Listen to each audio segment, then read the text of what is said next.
తాకట్లో ఉన్న మీ బంగారాన్ని విడిపించి ఆ రోజు ఆన్లైన్ రేటుకి కొంటాం. Sharma gold company. Welcome to Suman TV. Just tasking అని చెప్పి ప్రజాస్వామ్యంలో దేశంలో ఎక్కడ ఏ సమస్య ఉన్నా మాట్లాడే ప్రకాష్ రాజు ఒక ఎలక్షన్ నటుడు, బహుభాషా కోవిదుడు. Okay, well and good. హైదరాబాద్లోనే నివాసం ఉంటున్నాడు. ఎప్పుడూ స్పందిస్తూ ఉంటాడు. మోదీ గారి విధానాలు వ్యతిరేకిస్తూ ఉంటారు. ఎలక్షన్లో పోటీ చేశారు, డిపాజిట్లు కూడా రాలేదు. సరే, పక్కన పెడితే ఈ మధ్య ఆయన్ని అత్యంత ప్రకాష్ రాజు వ్యక్తిత్వాన్ని ఇష్టపడే వ్యక్తి పవన్ కళ్యాణ్ గారు. మరి పవన్ కళ్యాణ్ గారు రాజకీయాల్లో వచ్చిన తర్వాత ఆయన 100% స్ట్రైక్ రేట్ చూసిన తర్వాత ఇటువంటి రాజకీయ నాయకుడు ఈ సమాజానికి కావాలని చెప్పిన అదే నోటి నుంచి ప్రకాష్ రాజు గారు ప్రతిరోజు కూడా ప్రశ్నిస్తూ ఉన్నాడు. అంటే మోదీ గారికి సపోర్ట్ చేయటం వల్ల ప్రకాష్ రాజు గారు పవన్ కళ్యాణ్ విమర్శిస్తున్నారనేది అందరికీ తెలిసిన అంశమే. అదే సమయంలో హిందూ సనాతన ధర్మం కోసం హిందీ భాష తల్లి లాంటిది, మన తెలుగు భాష మాతృభాష తల్లి అయితే హిందీ భాష పెద్దమ్మ లాంటిది అన్నాడు. అది తప్పేం కాదు, మన అధికార భాష హిందీ కాబట్టి దాన్ని గౌరవిద్దాం అన్నాడు. అంటే వ్యక్తిగతంగా ప్రజాస్వామ్యంలో మాట్లాడే హక్కు, భావ ప్రకటన స్వేచ్ఛ అందరికీ ఉంటుంది కదా.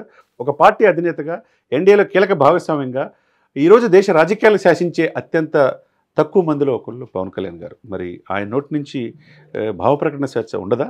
మరి ఆయన హిందీ భాష గురించి మాట్లాడితే విమర్శించడానికి ప్రకాష్ రాజు ఎవరు?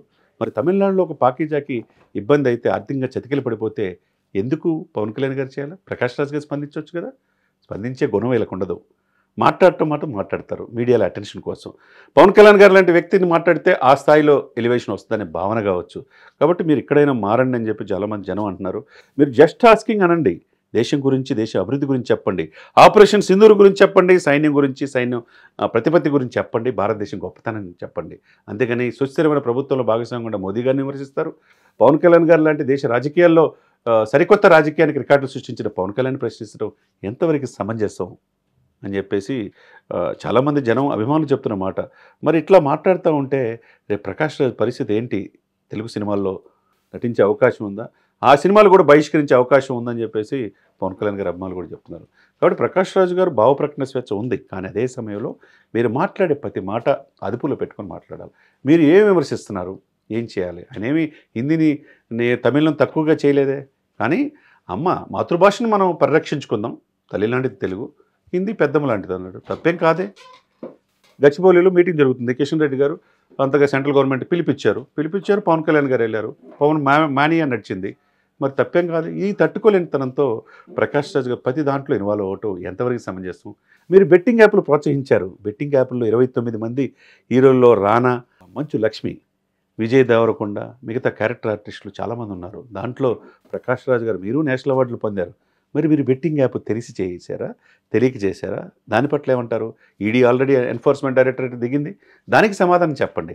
అంతేగాని రాజకీయాల్లో రోజురోజుకు పరిణతి చెందుతా స్పష్టమైన అభిప్రాయంతో ఉన్న పవన్ కళ్యాణ్ని విమర్శించడం తగదు అని చాలామంది చెప్తున్నమాట. ఎక్కడైనా పవన్ కళ్యాణ్ గారిని విమర్శించడం మానుకొని ఈ ఈడీకి ఏం సమాధానం చెప్పాలి? బెట్టింగ్ యాప్లు ఎంత మీరు మనీ లాండరింగ్ జరిగింది, అది ఈడీకి చెప్పే ఇదిలో కొద్దిగా బిజీగా ఉంటే బాగుంటుంది. ఒకవైపు సినిమాలు తీసుకుంటున్నారు, తప్పులేదు. బహుభాషా కోవిదుడు, నటుడుగా మీకు ఇదేమి లేదు. తెలుగు ప్రేక్షకులు ఆదరిస్తే ఈరోజు మీరు హ్యాపీగా ఉన్నారు. కాబట్టి తెలుగు నటుల్ని, తెలుగు ప్రజలు ఆరాధించే వ్యక్తుల్ని విమర్శించడం మానేసి మీ మీద ఉన్న కేసుల్ని ఈడీకి ఏమి రిప్లై ఇవ్వాలి, లేకపోతే మిగతాది ఏం చేయాలనేది ఆలోచించి మీ భవిష్యత్తు గురించి ఆలోచించుకుంటే బాగుంటుంది అనేది జన సైనికులు చెప్తున్నమాట. మరి ప్రకాష్ రాజ్ గారు జస్ట్ ఆస్కింగ్ అని ప్రశ్నించే ప్రకాష్ రాజ్ గారు నెక్స్ట్ ఆస్కింగ్ అని ఏమంటాడో మనం చూడాలి. సుమన్ టీవీలో మీ పర్సనల్ అండ్ బిజినెస్ ప్రమోషన్స్ కోసం కింది నెంబర్కి కాంటాక్ట్ చేయండి.